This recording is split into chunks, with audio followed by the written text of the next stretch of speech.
Hey all, and welcome back to Sonic Mania Plus, another original zone for Sonic Mania here.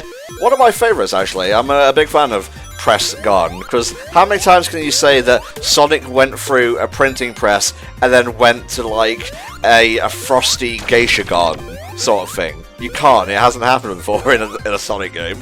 Yeah, I was about to say, like, that never, like... To be honest, that's not even something that I would ever have thought that Sonic would ever do, but to be fair, it's a really cool level theme. When they play with aesthetics, Christian Whitehead and his team come up with some really cool ideas, and again, this is a complaint that goes to the original Mania as well, and I have no doubt that should they get a chance to make a new game, like a Mania 2 or something, I wish it was fully original things and not the throwback levels, because as fun as they are, especially with the remix stage or Act 2s and so on, you can't beat a fully original level, I'm sorry. Oh no. I will say though, in regards to this level, I really like the aesthetic. The level design is far too blocky for my liking. It feels... I wouldn't say it's colours tier, but there's a lot of just jumping up the same reused blocks, and it's not until you get later on in the level when you get more of the bouncy stuff going on that it actually becomes kind of interesting. Yeah, no, I can see what you mean. Doesn't stop it from being a fun level though, Flame. I didn't say it did, it's just compared to the other ones, the blockiness is a lot more prominent. Do you think Eggman gets J. Jonah Jameson to do some editorials for him? Wouldn't surprise me. I'm pretty sure we made the exact same joke last time, so yes. Did we? Well, fuck it, it's been 3 years. If we're redoing a game, I can redo parts of the commentary as well. You know what, fuck it, just take the old audio. Oh my god. Imagine if we actually did that and no one noticed. Do you think... No, there's got to be some fans who would, like, notice. I mean, someone would notice, because I was using a different mic back then. You know what's the fucky thing? You guys may wonder why I took so long in changing my mic, and thank you, Flame, for pushing me into getting this one. It's a godsend nowadays, honestly. But what you're hearing now is what I heard back then in my headphones, so I wasn't even aware that there was, like, a slight echo. It was one of them things that no one really mentioned it because I think everyone just got used to it. Yeah, that's true. And we just assumed you were a robot in real life, and that's why it was so scratchy. But no, it is one of them things that I've noticed over time. Like, video quality and that, it's nice to have a good clear picture, but people can live if it's a bit blurry. But audio quality is the thing that will actively put someone off of a video. Definitely. So when it comes to stuff to upgrade, that was kind of the thing that we needed to upgrade. And the same with me as well, because it wasn't like it took me an embarrassingly long time to learn how to actually treat my audio in post rather than just have the like off the bat, you know, how it comes across. And god, being able to emphasize my midtones a bit more rather than just having the bassy mumble, that means you can actually sort of hear what I'm trying to say now, which when I listen back to some of those old recordings, god, that was terrible. Man, you know, like on a character select screen, sometimes they have like a bit of flavor text. Yours would be bassy mumble. I'm keeping that now. Because of just how my voice is and the fact that I'm not very good at talking, like projecting my voice. Yeah, talking. Let's cut it down. I'm kidding. But no, it's when I did a bit of research into just how like people who work on actual audio products work, like radio and whatnot, and that is one of the steps that people quite often stumble over. It's that where a lot of the distinction between words comes in the bass rather than the midtones, whereas if you boost the midtones on the audio, then it sounds a lot clearer, and it makes a hell of a lot of difference. That's why I sound like shit on stream. There you go. A little bit of commentary tips for you there, here in the Sonic Mania Plus playthrough, where you tuned in to hear us talk about Sonic. I mean, maybe Sonic wants to sound good as well. I don't know, I think he'd rather go fast than speak clearly. Well, I mean, it would be hard to hear what he's saying when he's running at the speed of light. Yeah, you gotta slow him down by like 5,000%. It just comes out like, hey guys, welcome back to Sonic Mania Plus. I love that animation, that's great. It's great. I love the still shots. Just like each of the characters have got. I mean, I think the funniest one, I don't know whether I was able to get it here or not, is when it's Super Sonic in there. And it's like, I'm Sonic, I'm Super, I'm supposed to be going fast. Why can't I move? Alright, Richie, you haven't said much, so tell us your opinion of Press Garden as a whole, mate. It's been pretty cool. Honestly, I have to say, like, I have very little memory of when we did the original Sonic Mania playthrough, so I'm just like, oh yes, this is a lovely level, isn't it? But yeah, honestly, I love the idea of a sort of press-themed area, and the fact that obviously it's connected to a sort of little forest area, so you've got the whole thing of turning the trees into paper, and that's cool, and also this is quite just a fun gimmick, and I'm actually really liking this colour palette as well for this level. Yeah, I remember it being quite a bit brighter in the original one, but I actually feel this works a bit better. It just sort of, I don't know, it's got that sort of comfy early evening in the snow sort of feel to it that I like a lot. Yeah. I'm honestly not sure. Like, if you had to put a gun to my head and say, tell me how they changed it, I wouldn't be able to tell you, honestly. Because in my mind, they just kind of seem the same. Otherwise, yeah, I have no complaints about Press Garden. Let's see if that changes when we get to Mirage Saloon. Well, Mirage Saloon does play out quite a bit differently, but I won't get too far ahead with that. Hey. The main distinction I remember between this visually and the original one is the original one, I remember the green being a lot brighter, a lot more neon-y, which stood out to me at the time because that reminded me a lot of Freedom Planet's art style. Yes. Because that used a lot of colours like that, which it took me quite a while for that game to grow on me, but when I eventually went back and played it with a much more open mind, I did actually enjoy it quite a bit, at least as Lilac. Very good, very good. And now some actual trivia. Thank you, God, Sonic Fandom Wiki. Did you know this game was actually re-released twice on the Switch, both as a pack-in tile? The first one was with Sonic Forces, which makes sense. Sonic Mania Plus is basically a sequel to Forces. And there was also a pack-in with Team Sonic Racing as well, which, honestly, while it's not as good as Racing Transformed, it's a fine little racing game that if I got that for Christmas, I would not be disappointed at all.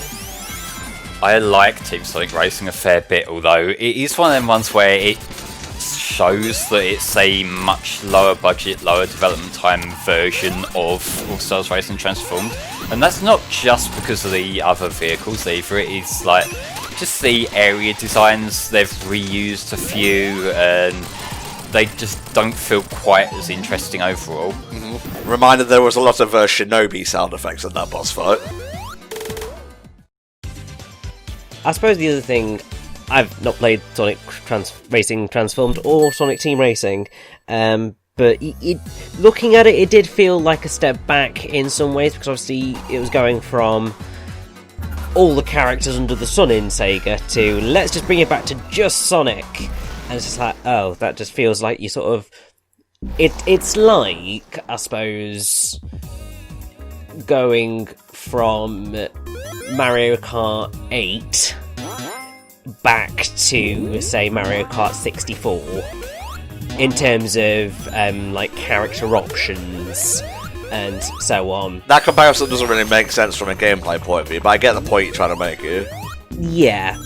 I don't mind Team Sonic Racing being exclusive to the Sonic series, and my complaint with how that was handled is more by the fact that they didn't really indulge in the fact that it's a Sonic racer, because the thing that sort of holds back the crossovers is that for a lot of the level picks and that, each of the games has an obvious area from the game that they're gonna pick.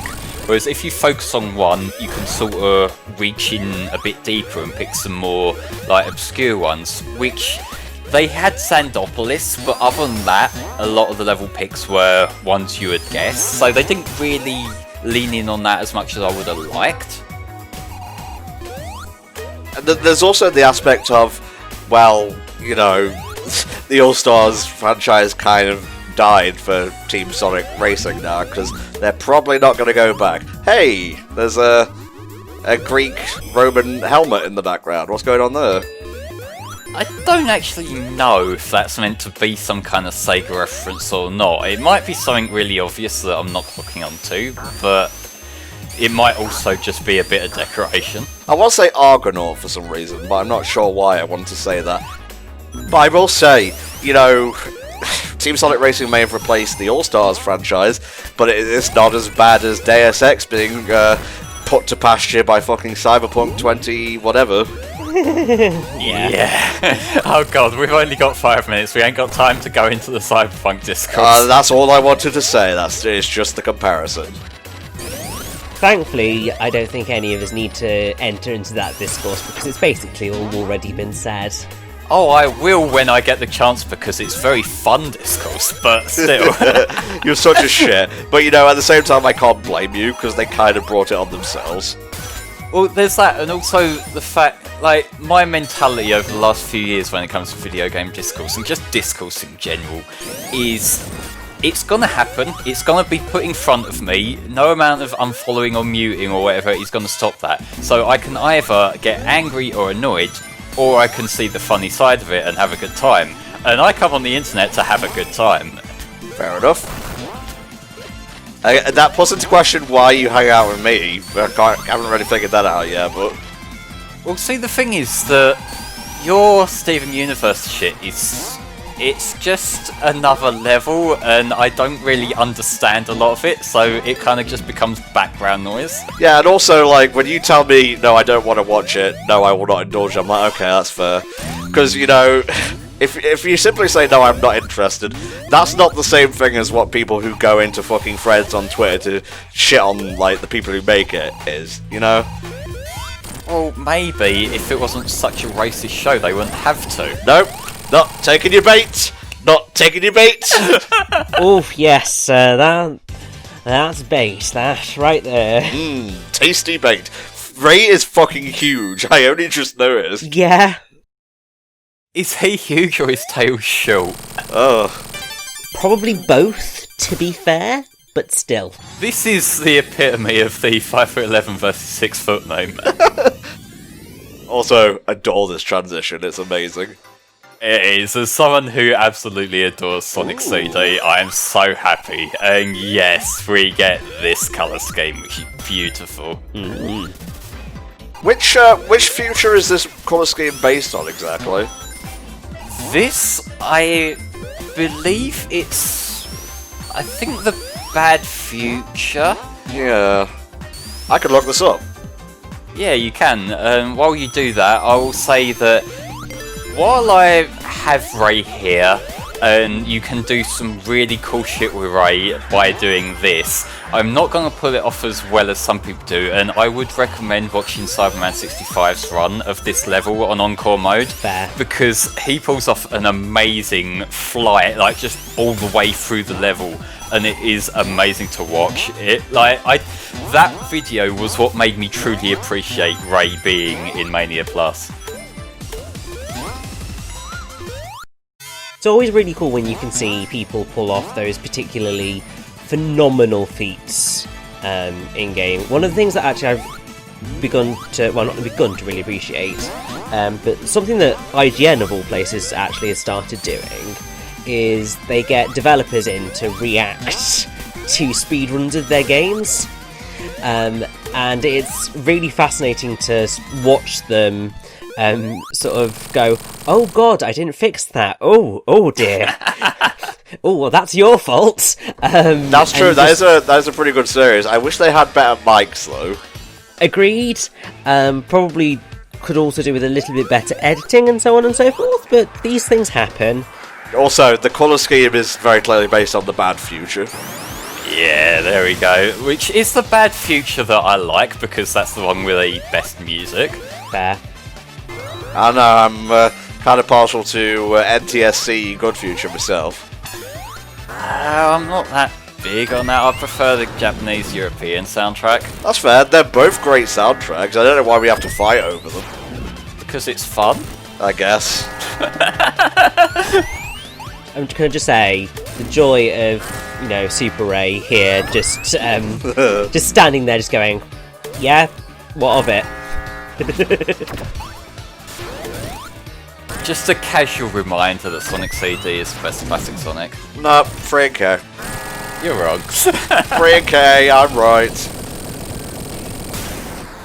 Now we get the new part of the boss coming up, and like I said earlier, this isn't an Encore mode exclusive thing. This is patched in general, but given the state of the boss beforehand, I can see why they changed it, given it was broken, but this can also be a little bit fiddly if you're not scumming through it like I am, because that is pit forming behind him and you can fall down and die. Yeah, I can see how that could happen.